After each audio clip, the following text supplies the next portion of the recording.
আমি নরমালি এইভাবে ইন্ট্রো করি না, কিন্তু আমি এখন ঝুলছি একটা গুহার 100 ফুট নিচে, যেটা মাটির নিচে 5 কিলোমিটার জুড়ে বিস্তৃত আছে। আর আমরা এটা পছন্দ করি বা না করি, যখনই আমি আর আমার বন্ধুরা মাটি টাচ করলাম, আমরা অফিসিয়ালি এখানে আগামী 7টা দিন কাটাতে চলেছি। বাবারে, এটা আমার জীবনে করা সবথেকে ভয়ঙ্কর জিনিস। প্রথমত, আমাদের এখন এখান থেকে অনেকটা দূরে যেতে হবে। কেন? যদি ঝড় বৃষ্টি হয় তাহলে এই পুরো জায়গাটা জলে ভরে যেতে পারে, আর সমুদ্রের মতো ঢেউ এসে সবাইকে ভাসিয়ে নিয়ে যেতে পারে। সেই জন্য আমাদের আরো ভিতরে যেতে হবে একটা বেস ক্যাম্প বানানোর জন্য। ভাই এটা পুরো পাগলাম। এটা একটা অন্য জগৎ মনে হচ্ছে। এই কেভ এন্ট্রান্সটা হয়তো দেখতে সুন্দর, কিন্তু দেখে যা মনে হচ্ছে আসলে তা নয়। আর আমরা হয়তো জানি না যে আগামী 7টা দিন আমাদের জীবনের সব থেকে কঠিন সময় হতে চলেছে।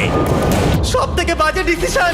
ঠিক আছে, আর কিছুক্ষণের মধ্যেই অন্ধকার হতে চলেছে। ক্যাম্প না করলে আমরা বিপদে পড়বো। আমরা কোথায় যাচ্ছি সেটা কি বলবে? আমাদের ক্যাম্প সেটআপের জন্য একটা ফ্ল্যাট গ্রাউন্ড খুঁজতেই হবে। কেভের ভেতরে ঢোকার পরে আমরা এমন একটা জায়গা খুঁজে পেলাম যেটা অনেকটা উঁচুতে থাকায় আমরা জল থেকে সুরক্ষিত থাকতে পারবো। তার মানে এটা ক্যাম্পের জন্য পারফেক্ট। পারফেক্টটা একটু বেশি হয়ে গেল। মোটামুটি বলা যেতে পারে। ঠিক আছে, ক্যাম্পের জন্য মোটামুটি। প্রথম দিনের বাকিটা আমরা কাটিয়ে দিলাম আমাদের জিনিসপত্র আনতে। প্রত্যেকটা ব্যাগের ওজন প্রায় 80 পাউন্ড। আর যেমনটা তোমরা ফুটেজে দেখছো, আমরা এটা করতে 4 ঘন্টা লাগিয়ে দিলাম। এখান থেকে যাওয়া খুব কঠিন। তারপরে আমরা সবাই বেস ক্যাম্পে ফিরে গেলাম। ঠিক আছে, আমরা এখানে লাইট লাগিয়ে দিলাম। আমাদের সব জিনিসপত্র হোম বেসে চলে এসেছে। একটু ক্যামেরাটা ওদিকে দেখাবে? ওদিকটা কিন্তু ভয়ানক অন্ধকার, আর সবসময় এরকমই থাকবে। তাই আমরা ক্যাম্পিং গ্রাউন্ডের জন্য খুব বেশি কিছু করতে পারলাম না। কটা ফুটো করে দড়ি টাঙিয়ে দিলাম। এটা ধরো আর ওঠো দেখি। মনে হচ্ছে আমাদের হ্যামকগুলো ভালোই সাপোর্ট পাবে। আর তারপরে আমাদের সার্ভাইভাল গাইড জোয়ের সাহায্যে আমরা হ্যামক টাঙালাম। এই সরু দড়িটা আমার হ্যামকটাকে ধরে রাখবে। হ্যাঁ। ডিনার খেয়ে আমরা প্রথম রাত্রি ঠান্ডার জন্য তৈরি হলাম। আমি মিথ্যে কথা বলবো না, আমি যতটা ভেবেছিলাম তার থেকে এই হ্যামকটা অনেক বেশি কমফোর্টেবল। এই আমি তো আমার চমকেই হাতটা তো গেছিলাম। বড় কেন ভাই? এই কেভটা 2.5 কিলোমিটার ডিপ, আর আমরা এখন এন্ট্রান্সের কাছেই ক্যাম্পিং করছি। কাল আমরা অনেক কিছু এক্সপ্লোর করব। তোমরা কেমন ঘুমালে? ভয়ঙ্কর। ঘুমই হয়নি। এটা সত্যি একটা অস্বস্তিকর পরিবেশ। কেবের উপর থেকে অনবরত আমাদের উপরে জল পড়েই যাচ্ছিল, তাই উপরে একটা প্লাস্টিক চাপালাম, কিন্তু তাও আমাদের হ্যামকের উপরে জল পড়েই যাচ্ছিল। একটা আইডিয়া আছে, চলো শেল্টারগুলোকে ভালোভাবে তৈরি করি। আমার মনে হয় এই প্লাস্টিকগুলোকে জুড়ে দিলে আর জল পড়বে না। বাহ, তুমি তো জিনিয়াস। আমি শুধু একজন ইউটিউবারই নয়, ঠিক আছে? আমার হ্যামকটা এটার উপরে ঝুলছিল। মানে দেখো, আমি আরেকটু হলে হ্যামক থেকে নেমে পড়ে যেতাম। আর আমরা সেই সময় এটা বুঝতেই পারিনি যে এই গর্তটা প্রায় 40 ফুট গভীর। তাই যখন আমি আর শন প্লাস্টিকগুলোকে জুড়ছিলাম, তখন ম্যাক আর কার্ল এই গর্তটা কতটা ভয়ঙ্কর সেটা দেখতে গেল। আমার হ্যামকটা দেখতে পাচ্ছো? ওখানে আমি ঘুমোচ্ছিলাম। এদিকটা দেখো। আর যেহেতু এই কেভে সব একই রকম দেখতে, তাই আমাদেরকে ফলো করা অনেকটাই কঠিন ছিল। এই ম্যাপে তোমরা আমাদের হোম বেস দেখতে পারবে, আর দেখতে পারবে ওরা ওখান থেকে কত দূর হ্যাঁ, যাচ্ছে। এটা তো খুবই ভয়ঙ্কর। ভাই এটা পাগলামো। আর যখন ছেলেরা র্যান্ডমলি এক্সপ্লোর করছিল, তখন আমি আর শন ক্যাম্পে কাজ করছিলাম। এই স্লিপিং ব্যাগটা এখানে কেন পড়ে? কারণ এটার থেকে পিয়ের গন্ধ বেরোচ্ছে। ইয়া, এটার থেকে শেখা উচিত স্লিপিং ব্যাগ ভাড়া নিতে নেই। আমরা স্লিপিং ব্যাগ কেন ভাড়া আমি- নিয়েছি? কেন আমি আমরা জানি না। স্লিপিং ব্যাগগুলো কিনে আনতে পারলাম না? আর তারপরে আমরা এই দুটো প্লাস্টিককে জিপ টাই দিয়ে জুড়ে দিলাম। কিছু মনে করো না, এই দড়িটার উপরে আমার জীবন বাজি আছে। আর তখন ওইদিকে ম্যাক আর কার্ল তখন ওই গর্তের মধ্যে। ও মাই গড, ম্যাক! আর শেষ পর্যন্ত ওরা একদম নিচে পৌঁছে গেল। এই, আমি তো ভাবলাম সবাই ক্যাম্প নিয়ে কাজ করবে। আমরা শুধু দেখাচ্ছিলাম জায়গাটা কতটা ভয়ঙ্কর। না পড়লেই হবে, তোমাদের স্কিল নেই। আচ্ছা ঠিক আছে। আর যদিও ওদের এবার ফিরে আসা উচিত ছিল, কিন্তু কাল আর ম্যাক এটা কতটা গভীর সেটা দেখানোর চেষ্টা করলো। ভাই এটা দেখতে দারুণ লাগছে। তুমি কি নদীটাকে পার করতে পারবে? কিন্তু ওরা এটা জানে না যে এই রিভারটা এই কেভের গোটাটাই জুড়ে আছে। তার মানে এর মধ্যেও আমাদের কিছুটা সময় কাটাতে হতেই পারে। ওই তো ওরা এসে গেছে। এসো। তোমরা রান্না করে রেখেছো তো? হ্যাঁ, রান্না করেছি। ঠিক বলেছ। একটা নতুন বাড়ি, ঠিক বলেছি তো? একদম। এখন আমাদের একটা ছাদ আছে। আর এটা তো দারুণ। জিমি রান্না বেশ ভালোই আর করেছে। আমরা আমাদের ফায়ার পিটটাকে এই সুন্দর জায়গাটাতে নিয়ে এসেছি। জায়গাটা কেমন? বেশ গরম। আরামদায়ক। এই পাথরগুলো গরমটাকে ধরে রাখবে এবং ওপর থেকে যে পি পড়ছে সেগুলোকে আটকে দেবে। ওটা পি নয়। তাহলে ওটাকে কি বলবো? যদি জানি না, হয়তো বৃষ্টির জল হবে বা না, এটা বৃষ্টি নয়, না, পাথর মানে ইয়ে তুমি করছে। এই একটু উপরে দেখাও। তুমি মেঘ দেখতে পাচ্ছো? পাথর দেখা যাচ্ছে। এটা বৃষ্টি নয়, রক পি। Rock P. ঠিক আছে, রক পি। ঠিক আছে, এটা রক পি। আর একটা শুকনো রাত ঘুমিয়ে কাটাবার পরে আমরা ঠিক করলাম জো আমাদের সার্ভাইভাল এক্সপার্ট, তাকে নিয়ে আমরা কেভের শেষ প্রান্ত অব্দি যাব। Cave, cave! Cave, cave, cave! Cave. দেখা যাক আমরা কেভের কতটা গভীরে যেতে পারি। তোমরা কিন্তু মনে রাখবে আমরা সবেমাত্র কেভের এন্ট্রান্সের দিকেই আছি, আর আমাদের ইচ্ছা এই কেভের শেষ প্রান্ত অব্দি যাওয়া, অবশ্যই না মরে গিয়ে। ও মাই গড, এটা তো খুবই স্টিফ। আরে এটা তো সবে শুরু। আমরা কেভের আরো গভীরে এসেছি। তোমরা সবাই সাবধানে আসবে। এটা খুবই ছোট জায়গা, আমার মনে হয় না এখান থেকে আমি যেতে পারবো। কেভ এক্সপ্লোরের ইন্টারেস্টিং জিনিসটা হলো যা হোক করে আমাদের এই ছোট্ট ফাঁকগুলোর মধ্য দিয়ে এগিয়ে যেতে হবে। ও মাই গড, খুব ছোট জায়গা। আর তারপরেই খুব বড় একটা জায়গা আসবে, সেটা এতটাই বড় যে কিছু না দেখতে পাওয়ার জন্য এটা করতে হলো। ও মাই গড! এবার আমি সব দেখতে পাচ্ছি, এটা দুর্দান্ত। এটার তো অনেক আলো। ভাই জায়গাটা কতটা সুন্দর দেখো। বাপরে কি আলো, আমি তো তাকাতেই পারছি না। আমি তো অন্ধ হয়ে যাব মনে হচ্ছে। এ বাবা, এটা কি হলো? আমরা বোধহয় ঠিক মতো এটাকে ব্যবহার করতে জানতামই না। চলো এগিয়ে যাই। আর তাই আমরা এগোতে থাকলাম। এই যে এই জায়গাগুলো, এগুলো খুব ভালো ধরার এখানে? জায়গা। এগুলো ধরে এখান থেকে পা ঘুরিয়ে চলে আসতে পারবে। এইভাবে কি? একদম পারফেক্ট। জো সব থেকে ভালো কেভ গাইড। এভাবে কেউ গাইড করতে পারবে না। ঠিক আছে, এইবার ব্যাপারটা ইন্টারেস্টিং হবে। কি? এটা কি? এখান থেকে আমাদের ওয়েট শুট পরে সাঁতার কেটে যেতে হবে।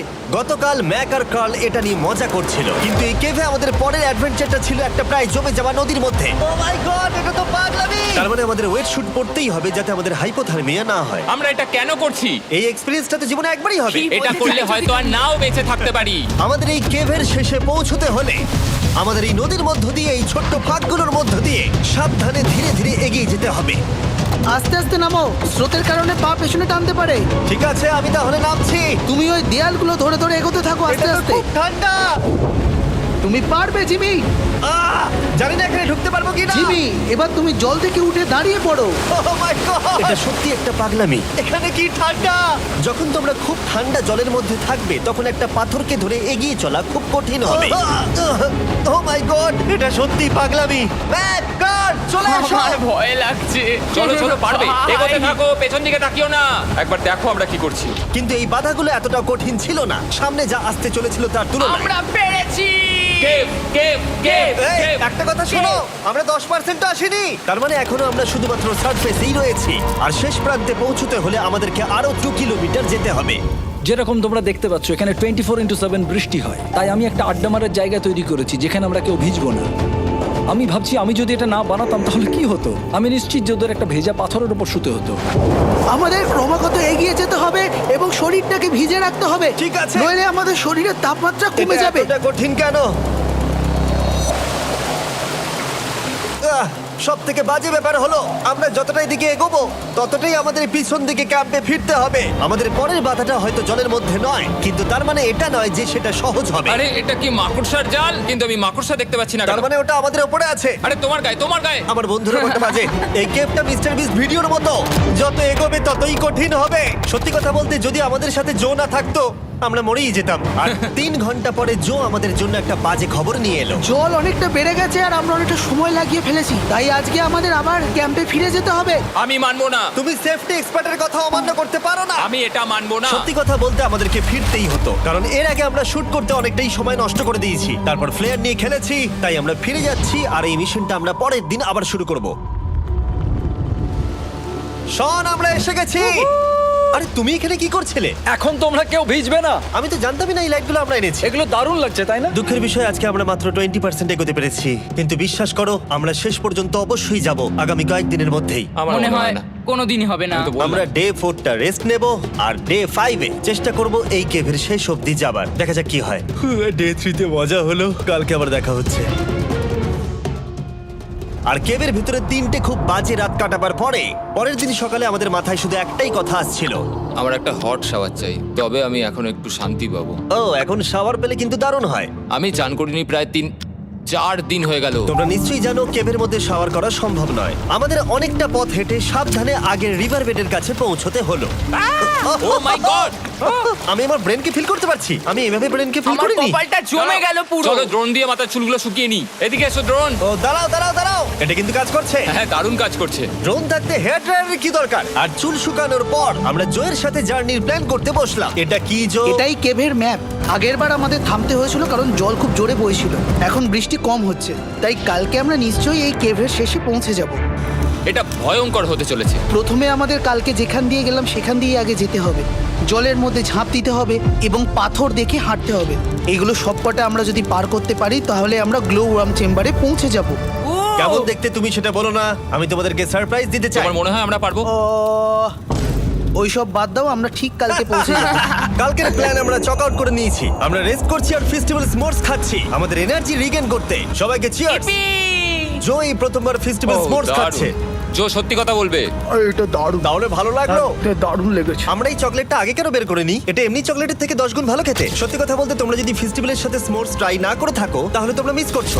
কালকে আমরা পুরো কেভটা এক্সপ্লোর করব, দেখা হচ্ছে। তাই আমরা ভালো করে ঘুমানোর চেষ্টা করলাম আর কালকের প্রিপারেশন নিলাম কেভের শেষে যাওয়ার জন্য। আমরা আমাদের জীবনের সবথেকে ডেঞ্জারাস জার্নি করতে চলেছি। ডে 3 এর অভিজ্ঞতা মাথায় রেখে আমরা কম শুট করেছি যাতে আমরা সামনের দিকে তাড়াতাড়ি এগোতে পারি। উহ, জলটা খুব ঠান্ডা। হ্যাঁ, আগের দিনের মতোই খুব ভালো। এই তো আর যাতে আমরা সবাই বেঁচে ফিরতে পারি তাই জো ছাড়াও আরেকজন সার্ভাইভাল এক্সপার্টকে আমরা নিয়ে এসেছিলাম। এখানে আমরা ডে 3 তে আটকে গেছিলাম। এখন আমরা কি করব? এবারে আমরা অনেক তাড়াতাড়ি এসেছি। আমাদের পিছনে ঘন অন্ধকার। কোথায় যাব? এই রাস্তাটা অনেক সরু এবং হ্যাঁ। স্রোত প্রচুর বেশি, তাই আমরা দেয়ালগুলো ধরে ধরে আস্তে আস্তে এগোবো। এই যে এইভাবে। ও হ্যাঁ, God! এই রকটায় জাম্প করো। কয়েকটা ভালো পাথর আছে যেগুলোকে তুমি ধরে এগোতে পারবে। আরে এখানটা তো অনেক অন্ধকার। আমি আর পা পাচ্ছি না, আমি এখন মাটিতে আর পাই পাচ্ছি না। যেহেতু আমরা মাটিতে পা পাচ্ছিলাম না তার মানে যদি আমরা পাথর ছেড়ে দিই তাহলে এই জলের স্রোত আমাদেরকে ভাসিয়ে নিয়ে যেতে পারে। জো আমরা কি করব? আমি এটা ধরে এসেছি, তুমি এটা ঠিক আছে, ধরো। আমি তো দেখতেও পাচ্ছি না কোথায় যাচ্ছি। জো স্রোত আমাকে ভাসিয়ে নিয়ে চলে যাচ্ছে। আমি তুমি করবো কি করে? পারবে, পারবে। শুধু মুখটা এখান থেকে ঢুকিয়ে দাও, আমি হেল্প করছি। এখানে আমি ঢুকবো? হ্যাঁ, এই গর্তের মধ্যে। এই তো খুব ভালো।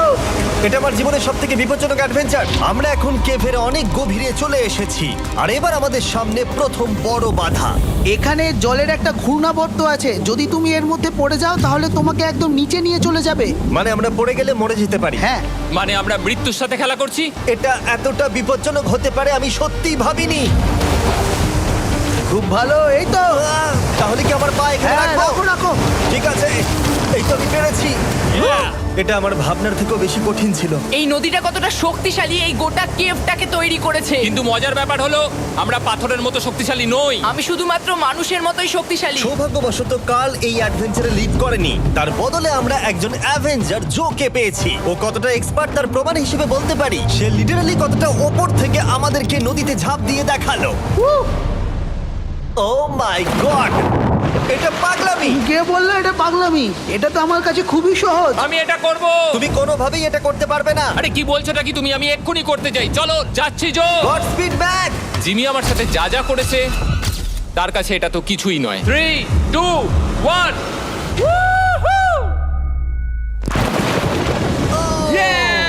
তুমি করবে? না, আমরা না এগুলো শেষ পর্যন্ত যেতে পারবো না। ও মাই গড, আমাদের নিচের দিকে যেতে হবে। আমরা সবসময় স্রোতের উল্টো দিকে কেন যাই? এখন শুধু আমি ভেসে ভেসেই যেতে পারবো, আর কিছু না। এই জলের তলায় অনেক ধারালো পাথর আছে, তোমরা সেগুলোকে দেখতে পাবে না, তাই সাবধানে পা ফেলবে। ও মাই গড, আবার এটা গভীর আরে হচ্ছে। আমার পা তো কিছুর উপরে রাখতে হবে। ছোট পাথরগুলোই একমাত্র বাধা ছিল না, মনে হচ্ছে আমাদের প্রতিটা পদক্ষেপে। ও ভাই, আমি কিচ্ছু দেখতে পাচ্ছি না। এটা খুব ভয়ঙ্কর। কেভটা আরো অন্ধকার হয়ে আসছিল এবং আরো সরু। আর তখন আমরা জানতাম না যে আমরা ফিনিশ লাইন অবধি পৌঁছতে পারবো কিনা। আমি ক্লান্ত হয়ে পড়েছি। এই কেভে আরো কঠিন বাধা আসার আগে তোমাদেরকে আমি কিছু দেখাতে চাইবো। জো, তোমার ব্যাগটা দাও। Thank you. তুমি জানো এর মধ্যে কি আছে? না, জানি না কি আছে। Brand new mister beast lab swamp.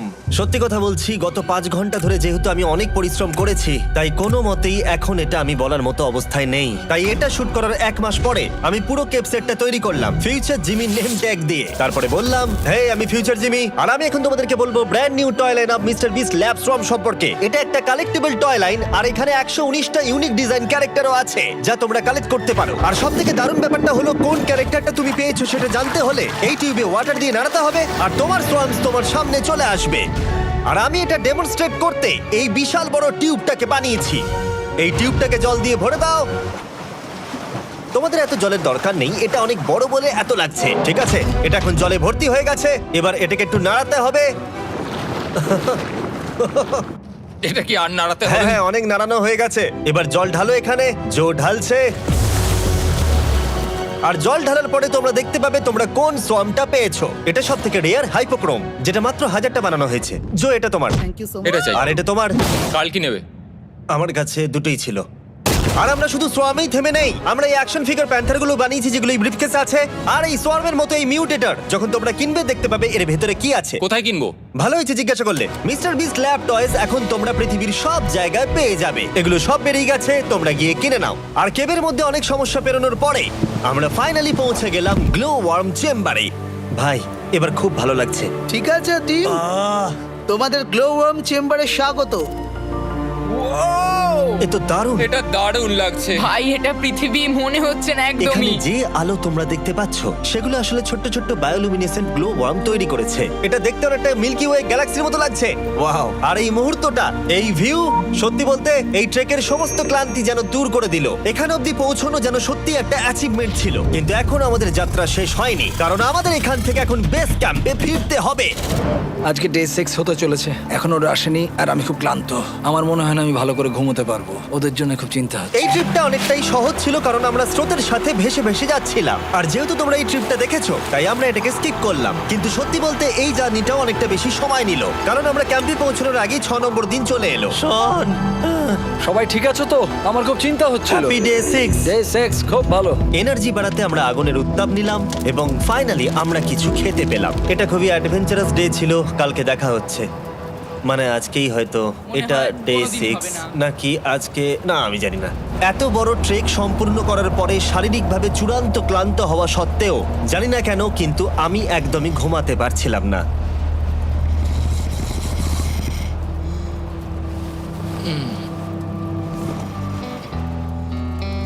আমি 7 দিন সলিটারি কনফাইনমেন্টে কাটিয়েছি, কবরে কাটিয়েছি, 7 দিন রাফটে থেকেছি। কিন্তু সত্যি কথা বলতে এটা সবার থেকে বেশি কঠিন ছিল, কারণ সব সময় ভিজে, ঠান্ডা, প্রত্যেক মুহূর্তে এই পাথরগুলো শরীরে ব্যথা দিচ্ছে। বেশিরভাগ সময়টাই এই কেভটা দুঃস্বপ্নের মতো ছিল। কিন্তু তোমার আর আমার মধ্যে জিমি! ইয়ো! গার্ড, আমাকে দেখতে পাচ্ছো? এটা পৃথিবীর সবথেকে উজ্জ্বল টর্চ। মজার মুহূর্ত অনেক ছিল। মাটির নিচে 300 ফুট গভীরে অভিযান চালানো থেকে আমাদের সবাই মিলে হ্যামক নিয়ে হাসাহাসি করা সবকিছুই অভিযানের অংশ ছিল। যেহেতু আমাদের সঙ্গ দারুণ, চলো তিমির মতো আওয়াজ করো। তাই এই ভিজে, ঠান্ডা, পাথুরে অদ্ভুত কেভের ট্রিপটা বদলে গেল আমাদের জীবনের সব থেকে সুন্দর মুহূর্তে।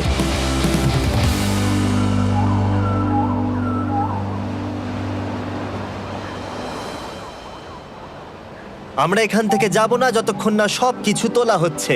আর আমি সবকিছু বলেছি মানে সবকিছুই।